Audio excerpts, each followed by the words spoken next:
This channel does not promote any violent, harmful, or illegal activities. All content provided by this channel is meant for an educational purpose only.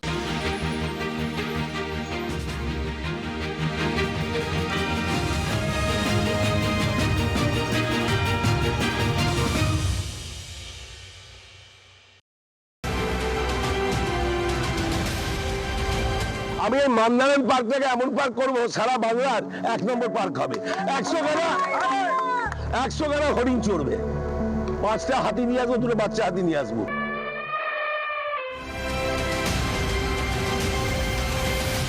আমরা সেখানে কিছু কুকুর রেখে দেবো, উনি যদি বলেন।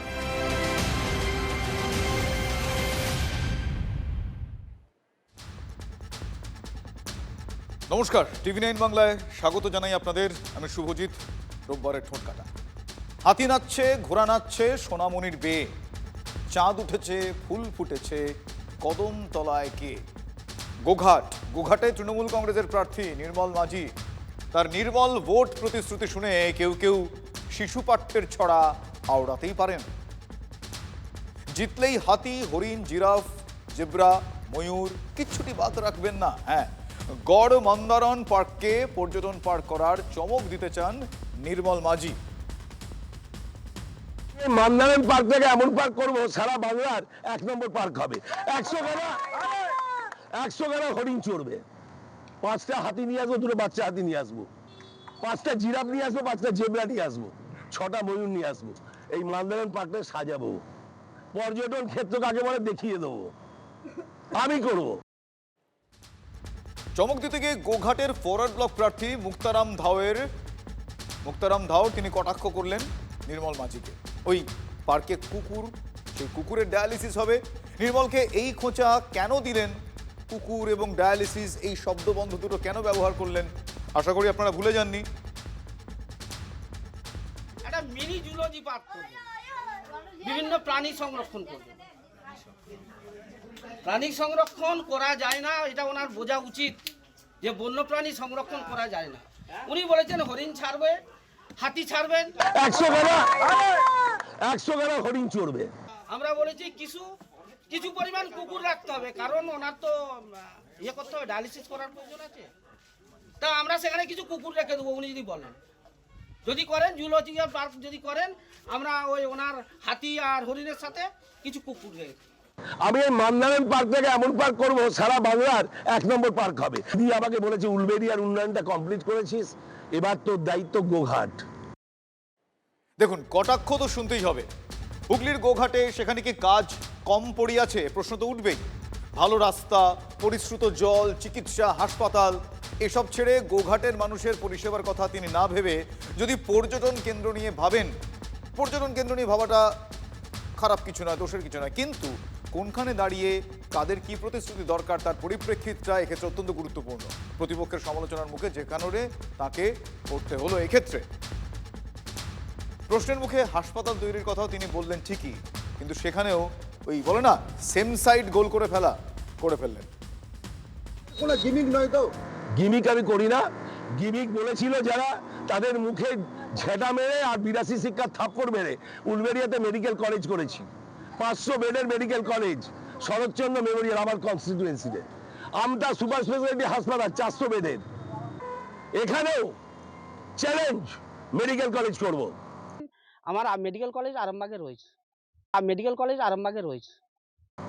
আমি আরামবাগ মেডিকেল কলেজ কালকে দেখে এসেছি, পরশুদিন রাত্রি 2:30টার সময় গেছি, চুপচাপ ফুলে চাপ, দেখে আমার কান্না পেয়েছে। আমার Saratchandra memorial medical college Arambagh, hell and heaven difference. উনি স্ববিরোধী কথাবার্তা, উনি যেই দলের প্রার্থী হয়েছেন সেই দলের বিরুদ্ধে কথা বলছেন। তাহলে উনি যদি বলেন চিকিৎসা হয় না, আমি তো বলবো ওখানে পশুর চিকিৎসা হয়, ডাক্তার কথা।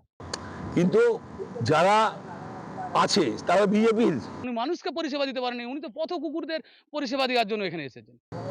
ও 14 বার জন্ম নিলেও একটা মেডিকেল কলেজ করতে হবে, সুপার স্পেশালিটি হাসপাতাল। গোঘাটে যে 3টি উপস্বাস্থ্য কেন্দ্র রয়েছে সেটা ঢুকছে, বিল্ডিংগুলো খসে খসে পড়ছে, সেখানে কোনো চিকিৎসক নেই।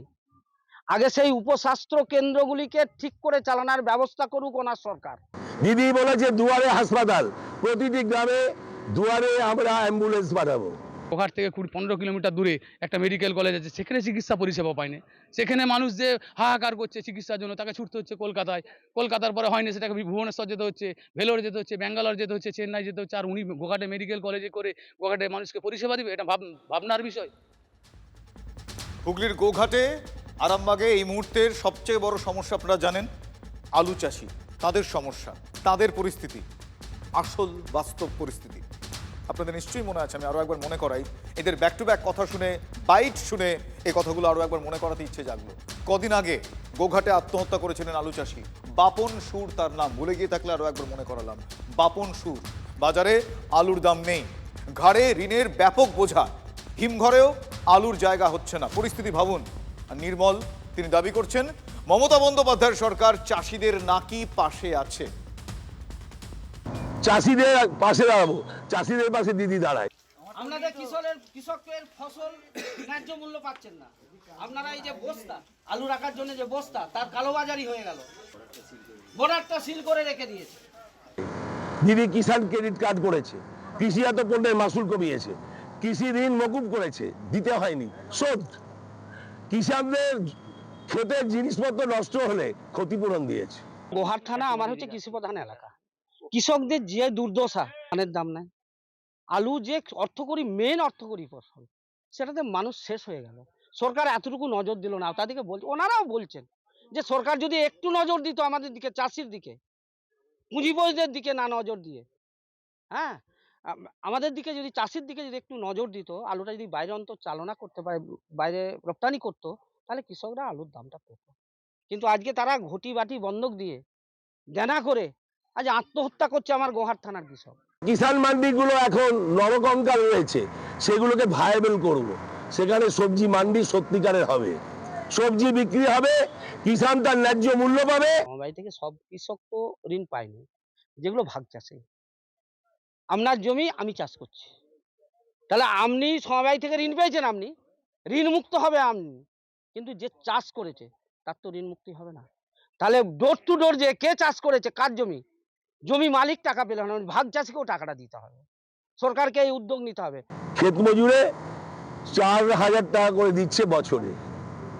আমি ফোরেদের হাতে যাতে কিষাণদের রক্তে ভেজা ঘামে ভেজা চাষগুলো বিকিয়ে দিতে না হয়, ফোরেদের হাতে তামাক না খেতে হয়, তার জন্য সরকার কিনে নেবে, তার ব্যবস্থা নিজে থেকে করব। দেখুন, আমি ঠোটকার, আমার মনে যা আমি মুখে তাই আনি। আমি এই প্রশ্নটা করবো এবার, যদি ক্ষতিপূরণ চাষির হাতে এসে পৌঁছতো, তাহলে কেউ দেনার দায় আত্মহত্যা করতেন? আপনারা ভাবুন। আলু চাষিদের চিন্তা করার কোনো কারণ নেই। যারা বাইরে বিক্রি করতে চান করতে পারেন, বাদ বাকিটা সরকার যতটা পারবে কিনে নেবে। আর যাদের আলু নষ্ট হয়েছে তাদের জন্য ইন্স্যুরেন্স করা আছে, তারা ক্ষতিপূরণ পাবেন।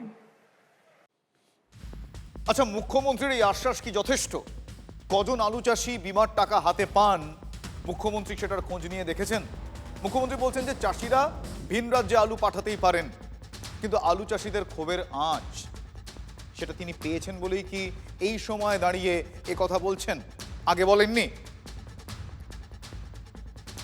আরামবাগে কিভাবে আলু চাষের মাঠে সে আলু গড়াগড়ি খাচ্ছে সেই ছবি আপনারা দেখেছেন, আরও একবার দেখাচ্ছি। কোথাও আলুর কুইন্টাল 100 টাকা, কোথাও 120 টাকা। আলুর বস্তা কিনতে 35 থেকে 40 টাকা খরচ হয়। আলুর মাঠে সেগুলো ঢাকা দিয়ে রেখে অন্য চাষের প্রস্তুতি নিতে বাধ্য হচ্ছেন কৃষকরা। দেখুন সেই ছবি। এই আলু ভাঙা সারা হয়ে গেলে এবারে দৌড়ে দৌড়ে ভিক্ষা করতে হবে। সরকার 950 টাকা কুইন্টাল হিসাবে সরকারিভাবে আলু কিনবে, আপনারা কি বিক্রি করছেন সরকারকে? না, সরকার এখন পর্যন্ত আমাদের কাছ থেকে কোনো সুযোগ দেয় না আলু বিক্রি করার জন্য, আর আমাদের কেউ বলেও না। আমরা আলুটা মাঠে রেখে দিয়েছি, বিক্রি হচ্ছে না, বাধ্য হয়ে আমাদেরকে বস্তা কালোবাজারি করে বেশি দামে বস্তা কিনে আনতে হচ্ছে।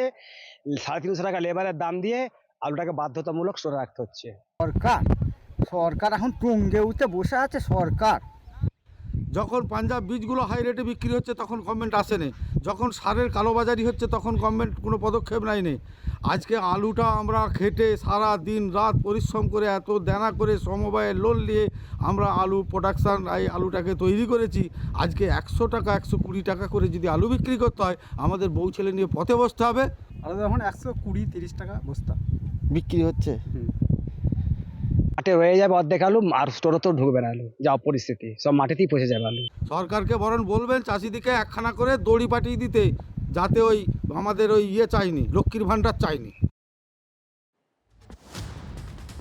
পরিস্থিতি বিরূপ, হাতের বাইরে চলে গেছে। সেটা দেখেই কি তারপর তারকেশ্বর থেকে ভিন রাজ্যে আলু পাঠানোর ব্যবস্থা করছে তৃণমূল কংগ্রেস? তৃণমূলের আলু ব্যবসায়ী সংগঠন west Bengal progressive potato growers and traders organisation তারা তোড়জোড় শুরু করেছে। একটা মালগাড়িতে 42,000 প্যাকেট আলু পাঠানো হচ্ছে অসম এবং ত্রিপুরায়। সপ্তাহে অন্তত 2টি আলু বোঝাই মালগাড়ি ভিন রাজ্যে যাবে। বিজেপি আবার কটাক্ষ করছে যে চাষিদের ললিপপ দেখানো হচ্ছে, এতে চিড়ে ভিজবে না। আমরা মাল নিচ্ছি, তাদের মুখে একটু হাসি ফুটেছে, নাহলে তো তারা মানে চোখের জল নাকের জল এক করে নিয়েছিল। চেষ্টা করছি ব্যবসায়ীরা থেকে চেষ্টা করে যে যাতে কিছু মাল পাঠানো যায়, যাতে বাংলার কৃষকরা কিছুটা মাল নিয়ে যাতে হতাশাগ্রস্ত না হয় এবং দামটা যাতে বৃদ্ধি হয়। সরকারের এই ভুল নীতির জন্য, এই ভ্রান্ত নীতির জন্য আজকে চাষিরা দিশেহারা হয়ে গেছে। সরকার আলু কিনবো বলছে, সে তো আমরা কিছু বুঝতেই পারছি না। আমাদের ওখানে কেউ কিনতেও আসেনি, কেউ বলতেও আসেনি। এবার যেমন করে হোক আমার স্টোর তো ক্লোজড হয়ে গেছে, যার ফলে আমরা খুব হতাশায় ভুগছি।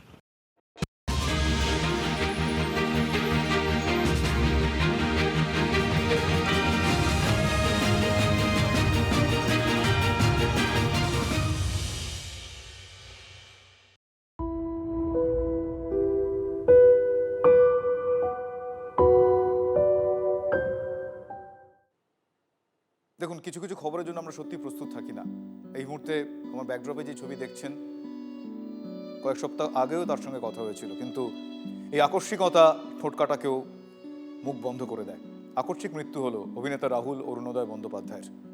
43 বছর বয়সে প্রয়াত অভিনেতা রাহুল তালসারিতে শুটিং করতে গিয়ে সমুদ্রে তলিয়ে গিয়ে তার মৃত্যু। বিকেলে সমুদ্রে নামার সময় তার বুকে ব্যথা তিনি অনুভব করেন, তিনি ঘনিষ্ঠদের বলেন, তারপরে সমুদ্রে নামেন, তলিয়ে যান অভিনেতা। এখনো পর্যন্ত এই সমস্তই জানা যাচ্ছে ঘনিষ্ঠ সূত্রে, ঘনিষ্ঠ বন্ধুবান্ধব সূত্রে। 3.5 ঘন্টা পর সমুদ্র থেকে তাকে উদ্ধার করেন নুলিয়ারা।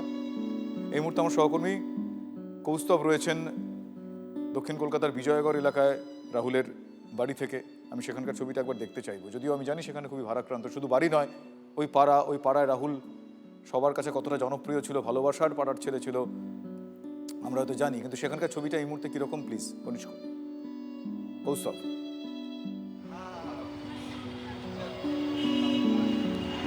শুভজিৎ, হৃদয় বিদারক খবর। মানে রাহুল অরুণোদয় বন্দ্যোপাধ্যায় শুধু যে বড় মাপের অভিনেতা শুধু সেটা নন, রাহুল অরুণোদয় বন্দ্যোপাধ্যায়ের কিন্তু আরও অনেক গুণ ছিল। তিনি ভালো ক্রিকেট খেলতেন। পাড়ায় যখন আমরা এখানে কথা বলছিলাম কয়েকজনের সঙ্গে প্রতিবেশীরা বলছিলেন যে খুব ভালো ক্রিকেট খেলতেন। রাহুল অরুণোদয় বন্দ্যোপাধ্যায় একই সঙ্গে ফুটবলের সমর্থক, তিনি ইস্ট বেঙ্গলের সমর্থক ছিলেন, তিনি মাঠে যেতেন। আর্জেন্টিনার সমর্থক ছিলেন, আর্জেন্টিনা বিশ্বকাপ চ্যাম্পিয়ন হওয়ার পরে তিনি রাস্তায় নেমে উন্মাদের মতো সেলিব্রেট করেছিলেন। সেই সমস্ত স্মৃতিগুলো এখন মনে পড়ছে আর কি। এই মুহূর্তে আমি বিজয়গড় এলাকাটার ছবিটা দেখানোর চেষ্টা করছি। প্রত্যেকের মুখ কিন্তু এই মুহূর্তে থমথমে, এবং বিজয়গড় সেই এলাকা। এখানে রাহুল অরুণোদয় বন্দ্যোপাধ্যায়ের মা রয়েছেন এবং মন্ত্রী অরূপ বিশ্বাস, তিনি এখানে এক্ষুনি এসছেন, কিছুক্ষণ আগেই তিনি এসছেন। এখানকার স্থানীয় বিধায়ক অরূপ বিশ্বাস, তিনি এসছেন কিছুক্ষণ আগেই। এবং যে সমস্ত এলাকাবাসীরা রয়েছেন, যে সমস্ত প্রতিবেশীরা রয়েছেন, সেই প্রতিবেশীরা এসছেন। এবং বেশ কিছু রাহুলের যারা অ্যাক্টর তারাও কিন্তু এসছেন, এবং বন্ধুরা এসছেন, পরিজনেরা এসছেন, যারা রাহুলের সঙ্গে একসঙ্গে স্কুল কলেজে পড়াশোনা করতেন তারা এসছেন। অর্থাৎ বিভিন্ন মানুষজনেরা কিন্তু এই খবর শোনার পরে এসছেন। মাসিমা, একটু কথা বলা যাবে আপনার সঙ্গে? সেটা হচ্ছে রাহুল প্রতিবেশী আপনাদের, কখন শুনলেন খবরটা? আমরাই আধ ঘন্টা আগে এখানে শুনলাম। আমরা একটা প্রোগ্রামে ছিলাম, ওখান থেকে সবাই এখানে চলে এসেছি। বলবেন এরকম একটা হৃদয় বিদারক ঘটনা? রাহুল বন্দ্যোপাধ্যায় তো এলাকার সবার কাছে খুব জনপ্রিয় বাচ্চা। কৌস্তব, তুমি ওনাদের সঙ্গে কথা বলে আমি বুঝতে পারছি এই মুহূর্তে ভারাক্রান্ত পরিবেশ। কিন্তু যেখানে ঘটনাটি ঘটেছে সেখানে আমার সহকর্মী কনিষ্ক রয়েছেন দীঘায় হাসপাতাল থেকে। আমি সেখানকার সূত্র মারফত এখনো পর্যন্ত কি জানা যাচ্ছে। কনিষ্ক, বড়ই আকস্মিক এই খবর।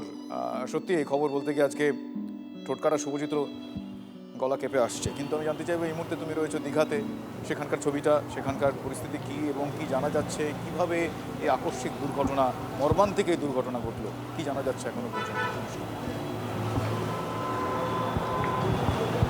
দেখো শুভ, আমরাও কার্যত পেশাগত তাগিদে এই খবরটা হয়তো তুলে ধরছি, কিন্তু সন্ধেবেলা থেকে সাধারণ মানুষ, প্রত্যেকটা মানুষ কিন্তু দীঘা হাসপাতালে, আমি তোমাকে একটু ছবিটা যদি দেখানোর চেষ্টা করি, প্রত্যেকেই কার্যত উৎকণ্ঠায় রয়েছেন যে কী ঘটনাটা ঘটলো, কিভাবে ঘটলো, এই যে আকস্মিক যে ঘটনার সংবাদ সেটা আদপে কতটা সত্যতা রয়েছে সেই বিষয়টা জানার জন্য কিন্তু বহু মানুষজন কাছাকাছি যারা প্রতিবেশী রয়েছেন এলাকায় তারা খবর পেয়েছেন এবং তারা কিন্তু ঘটনাস্থলে ছুটে এসেছেন।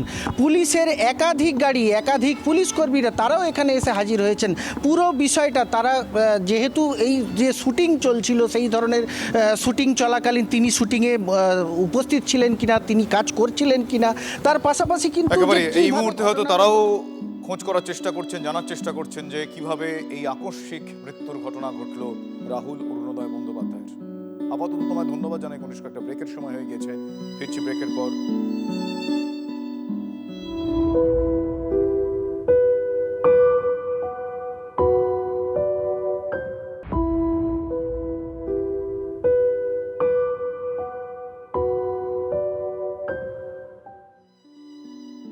প্রয়াত রাহুল অরুণোদয় বন্দ্যোপাধ্যায় শুটিং করতে গিয়েছিলেন তিনি দীঘায় তালসারিতে, আকস্মিক তার মৃত্যু। এখনো পর্যন্ত যেটুকু যে আমরা খবর পাচ্ছি সেটা জানতে পারা যাচ্ছে যে জলে পড়ে গিয়ে হৃদরোগে আক্রান্ত হয়ে তার মৃত্যু। এখনো পর্যন্ত সূত্রের খবর স্পেসিফিক্যালি এখনো জানতে পারা যায়নি, কিন্তু যে কারণেই তার মৃত্যু হোক, মর্মান্তিক, হৃদয় বিদারক তাঁর এই অকাল প্রয়াণ, আক্ষরিক অর্থেই অকাল প্রয়াণ রাহুল অরুণোদয় বন্দ্যোপাধ্যায়। 43 বছর বয়সে প্রয়াত রাহুল অরুণোদয় বন্দ্যোপাধ্যায় তালসারিতে শুটিং করতে গিয়ে সমুদ্রে তলিয়ে গিয়ে তার মৃত্যু হয়েছে বলে এখনো পর্যন্ত জানা যাচ্ছে। বিকেলে সমুদ্রে নামার সময় তার বুকে ব্যথা তিনি অনুভব করেন, তারপর সমুদ্রে নেমে তিনি তলিয়ে যান, এমনটা ঘনিষ্ঠ সূত্রের দাবি। 3.5 ঘন্টা পর সমুদ্র থেকে নুলিয়ারা তাকে উদ্ধার করেন।